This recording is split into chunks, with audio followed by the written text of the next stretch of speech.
Good evening, welcome to the Nakuru TV News Roundup on Monday the 9th of April 2018. This is Alexa Shimureti.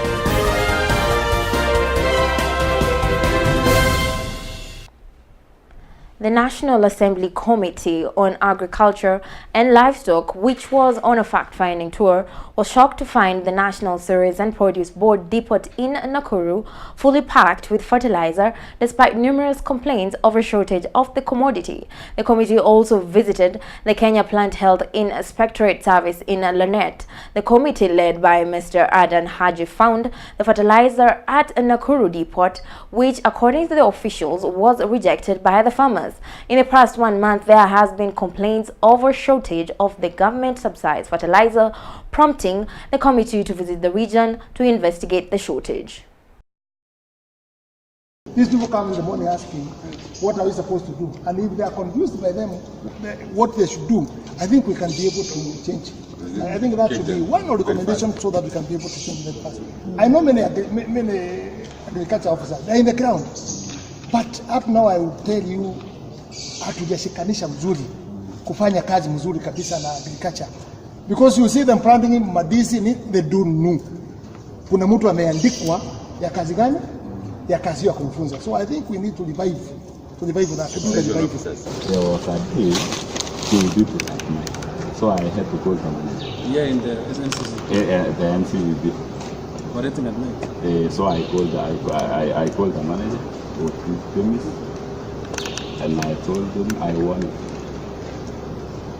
that if he's doing something which is not, he's supposed to be doing June 8?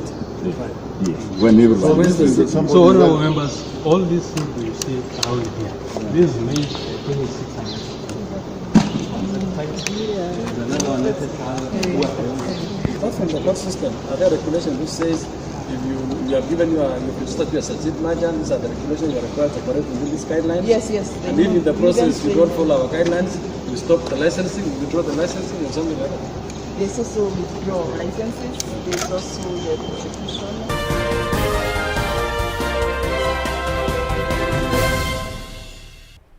Education Cabinet Secretary Amina Mohammed has said that over 69,000 students who sat for their Kenya Certificate of Secondary School Education examination last year have been placed in various public universities across the country. Speaking after launching the 2018-2019 University Placement Cycle at Kenya Institute of Curriculum Development, the CS stated that of this number, 41% are females. She indicated that 553 students who qualified for degree courses opted for diploma, while 547 were not admitted by choice. While stating that the ministry will continue to support tertiary institutions to continue producing skilled labor, she asked dons to ensure students admitted received the necessary support. She further stated that student information management systems should be implemented in various universities as required and all student details captured.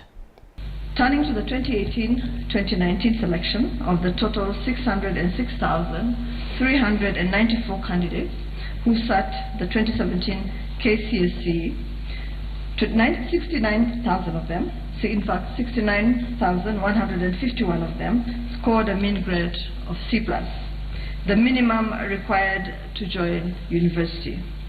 A total of 62,851 have successfully been placed to degree courses of their choice. Of this, 36,945, that's 58.78%, are male, and 25,906, that's 41.22%, are female. The increase in the number of female students making it to university is an indication that sustained government efforts towards gender parity in education are actually bearing fruit. In this year's selection, 553 students who qualified for degree courses opted for diploma courses and were placed in their program of choice. Further, 5,747, 8.3% of the students out of the 69,151 candidates who scored C+ and above have not secured placement. Of these, 2,128 did not apply at all, while 3,619 applied but could not competitively secure placement. I call upon the placement service, and they have indicated that here today, to reach out to those candidates individually and give them a chance to apply for courses of their choice.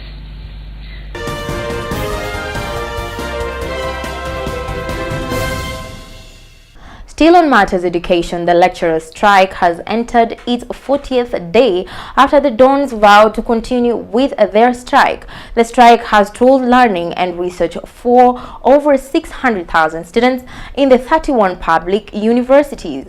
Education CS Amina Mohammed has told lecturers to end the strike immediately and resume duties as ordered by the court. The CS said the ministry supports the court order which required the Dons to resume work today before talks on the CBA begin. Amina said ministry officials are ready for dialogue over the payroll once the lecturers go back to class.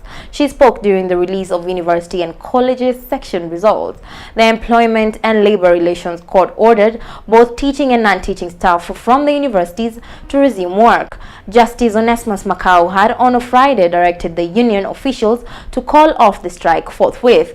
The lecturers have appealed the ruling and have maintained that they will continue the work boycott until their pay demands are met, including, as you may have seen by now, by withdrawing their charters. Secondly, over the past month, we have experienced an industrial action by both teaching and non-teaching staff in some of our public universities. The courts have already spoken. They have provided direction on how the dispute should be resolved, and it should be done through the Ministry of Labor. Additionally, the Inter-Public Universities Council's Consultative Forum directed all staff to resume duty today to pave way for dialogue. It revealed both strengths and weaknesses of our universities and colleges in their quest to guarantee high-quality education outcomes.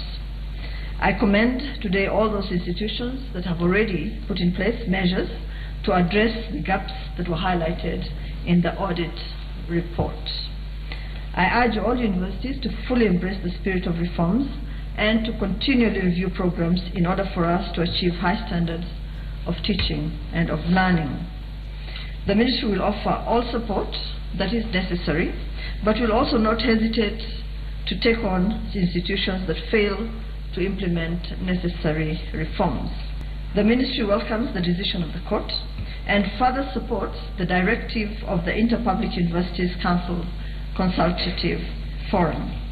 We are ready to engage, and I assure all stakeholders of the government's determination to come up with a lasting solution to the perennial standoffs arising from CBAs every so often, in fact every 4 years.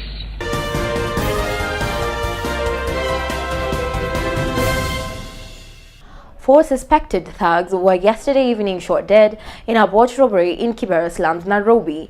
Police said the four were part of a gang that had been terrorizing and robbing locals and were identified by the residents as part of a gang that has been attacking and robbing them when they were put down. They say the group has been walking while armed with knives and other crude weapons while robbing locals of their cash and valuables.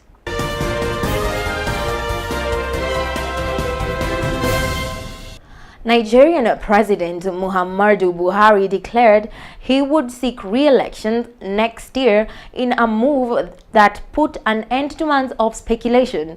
Buhari posted the remark in the nation's capital of Abuja following a meeting with the national executive of his ruling APC party. Buhari, a 75-year-old former general and military head of state, was voted into power in 2015 on a platform vowing to crack down the endemic graft and stamp out of the Boko Haram insurgency devastating the country's northeast.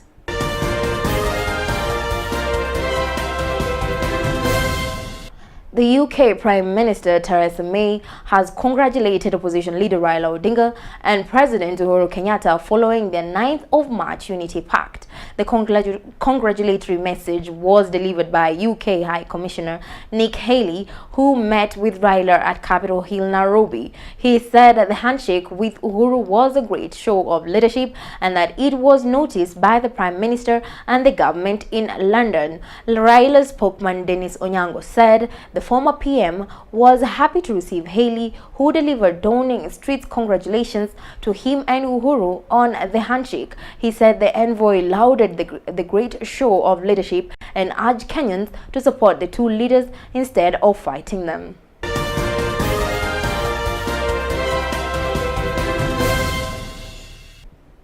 Thank you for watching the Nakuru TV News Roundup. I am Alice Ashwin Moreithi and have a good night.